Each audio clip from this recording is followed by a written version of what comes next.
Magandang hapon po. Kapapasok lang na balita, si Senador Alan Peter Cayetano na ang inihalal na bagong Senate President.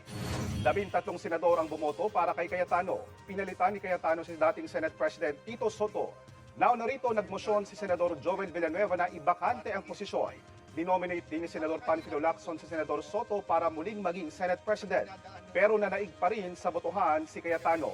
Nangyari ang Senate coup sa gitna ng biglang pagbabalik ngayong araw ni Senador Bato de la Rosa matapos ang ilang buwang pagtatago. Samantala, ngayon din po pinagbobotohan ng House Plenary ang impeachment laban kay Vice President Sara Duterte. Kailangan ng boto ng 106 na kongresista para umakyat ang articles of impeachment sa Senado para sa paglilitis.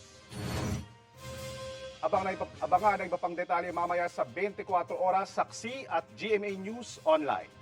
Ako po si JP Soriano. Ito ang GMA News, walang kinikilingan, walang pinoprotektahan, noon at ngayon, serbisyong totoo.